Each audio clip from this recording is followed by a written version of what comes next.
श्री ज्ञानेश्वरी अध्याय 4 ज्ञान संन्यास योग सारांश।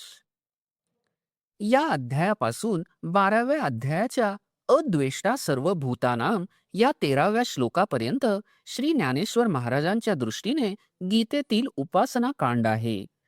तिसऱ्या अध्यायात प्रत्येकाने कर्म केलेच पाहिजे असा निर्णय भगवंतांनी केला आहे. परंतु कर्म आचरित असता त्यात अज्ञानाचे जे बंध आहेत त्या बंधांपासून सोडवणूक करून मोक्षापर्यंत जावयाचे असेल तर ब्रह्मार्पण बुद्धीने कर्म करणे जरूर आहे. शरीर, वाणी व मन यांद्वारा जे विहित कर्म उत्पन्न होईल ते एक ईश्वराचाच प्रित्यर्थ करणे जरुरी आहे. ही उपासना कशी करावी हे सांगण्यास या 4थ्या अध्यायाच्या शेवटच्या भागात आरंभ केला आहे. भगवंतांच्या म्हणण्याचा अनुवाद करण्यापूर्वी त्या अनुवादाने श्रोत्यांना सुखाची मेजवानी होणार आहे असे म्हणून ज्ञानदेव श्रोत्यांचे अवधान प्रथम एकाग्र करून घेतात व अर्जुनाचा प्रश्न नसताही भगवान त्याला आपणहून अत्यंत दुर्मिळ सर्वांपासून आतापर्यंत चोरून ठेवलेली गोष्ट सांगत आहेत याची उत्पत्ती सांगतात. ज्ञानेश्वर महाराज म्हणतात की अर्जुनावरील देवांचे असलेले निस्सीम प्रेमच यास कारण आहे. भगवंतांचे म्हणणे ज्ञानदेवांनी जे मांडले ते थोडक्यात असे आहे. मागील अध्यायात सांगितलेला निष्काम कर्मयोग माझ्यापासून पूर्वी विवस्वत मनु, इक्ष्वाकू व इतर राजर्षी यांना परंपरागत प्राप्त झाला होता.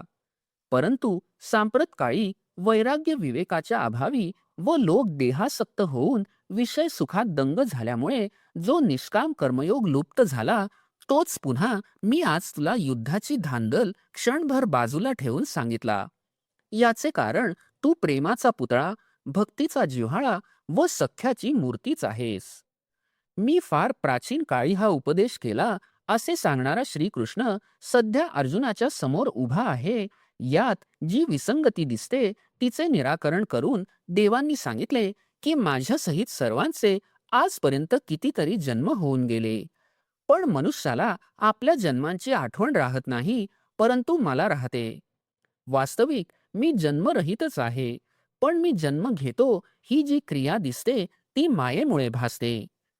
एकाच वस्तूची आरशामुळे 2 रूपे दिसतात तसे माझे अवतार कार्य भासते.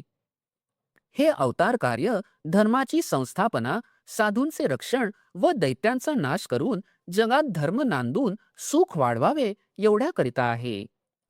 हेच माझे अवतार कार्य आहे व हे काम, क्रोध, भय यांपासून मुक्त असलेल्या पुरुषांना यथार्थ रीतीने समजते. वास्तविक सर्व पुरुष मद्रूपच आहेत. मात्र जे लोक भेदबुद्धीला वश होतात त्यांना परमात्मा एकरस असूनही जगात चांगला वाईट असा भेद दिसतो. वास्तविक हा भेद त्यांच्या बुद्धीत आहे. ब्राह्मण आदी 4 वर्णातील माणसे वस्तुतः एकच आहेत, परंतु त्यांच्या ठिकाणी जे स्वभाव धर्म व गुण आहेत त्यांच्या अनुरोधाने मी त्यांची 4 वर्गात विभागणी केली आहे व प्रकृतीजन्य गुणातील भेदांप्रमाणे त्यांना कर्मे वाटून दिली आहेत. म्हणून तत्वतः विचार केला तर या वर्णभेद संस्थेचा कर्ता मी नव्हे. प्रत्येकाने आपले कर्म योग्य रीतीने आचरले तर तेच कर्म कर्मबंधापासून निसंशय सोडविल. मात्र कर्म अकर्म वगैरे कशाला म्हणतात याचा विचार करताना चांगले चांगले दूरदर्शी पुरुष देखील घोटाळ्यात पडतात. म्हणून या सर्व क्रियेच्या बुडाशी महत्वाचा विचार असा आहे की कर्म घडत असले तरी ते आपण करीत नाही अशी ठाम समजूत ठेवणे व त्याच्या फलाची आशा न ठेवणे, कर्म करीत असताही आपले निष्कर्म्य तसेच आहे अशा समजुतीने राहणे ही याची युक्ती आहे. ती ज्याला सापडली तो ब्रह्मरूप झालेला पुरुष संतोषाच्या गाभाऱ्यात आत्मबोधाचे सेवन करीत असतो.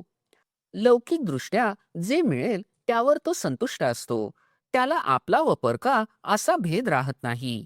सर्व विश्व त्याला वेगळे राहिलेले नसते. मग त्याला कर्म कुठले?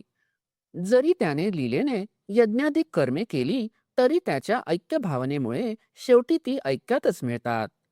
कर्म ब्रह्मच आहे असे साम्य त्याच्या अनुभवाला आले असल्यामुळे त्याने कर्म केले तरी ते निष्कर्म्यच आहे.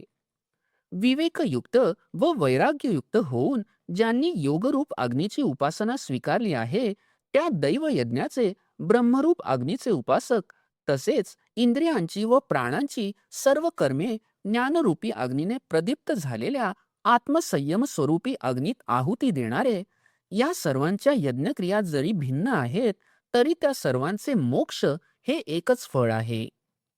द्रव्यादी यज्ञद्वारा मनाच्या ठिकाणचे सर्व मळ धुवून टाकून अज्ञान नाहीसे झाल्यामुळे केवळ ज्ञानच शिल्लक राहते.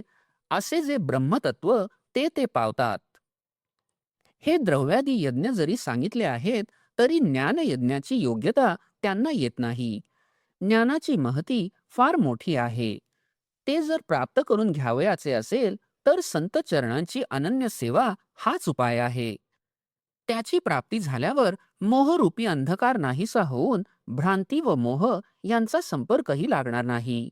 ज्ञानासारखी पवित्र वस्तू दुसरी नसून ती फक्त आत्मसुखाची ज्याला चटक लागून सर्व विषयांचा वीट आला आहे व ज्याला इंद्रियांची ओढ नाही व जो कर्माचे कर्तृत्व आपल्याकडे घेत नाही, अशा पुरुषालाच प्राप्त होते व त्यामुळे त्याला निरंतर शांतीचा लाभ मिळतो. जन्माला येऊन ज्यांनी संयमाग्नीची सेवा केली नाही, त्यांना परलोक तर दूरच राहिला, त्यांचे येथील जिणेही धड राहत नाही. त्याचप्रमाणे या ज्ञानाची ज्याला आवड नाही, त्याचे येथील जिणे व्यर्थ आहे. विषय सुखात रंगून जाऊन जो संशयग्रस्त असतो, तो पातकी असून त्याचा सर्वस्वी घातच होतो. जेथे ज्ञानाचा अभाव असतो, तेथेच हा संशय असतो. अज्ञानामुळे हा वाढतो व श्रद्धेचा मार्ग बंद पडतो. हृदयाला व बुद्धीला तो ग्रस्त करून टाकतो. परंतु ज्ञानरूपी खडग हाती असेल, तर या प्रबळ संशयाचा नाश करता येतो. मग मनावरील मळ निश्शेष नाहीसे होतात. शेवटी भगवंतांनी अर्जुनाला आपल्या अंतःकरणातील सर्व संशय टाकून पुन्हा युद्धास प्रवृत्त होण्यास सांगितले.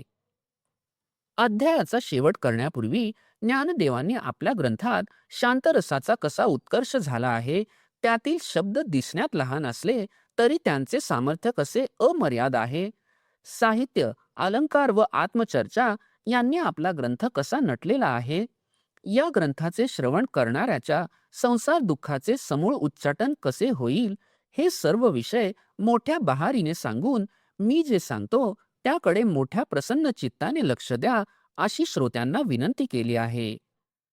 अध्याय 4 समाप्त. श्री सच्चिदानंदार्पणमस्तु.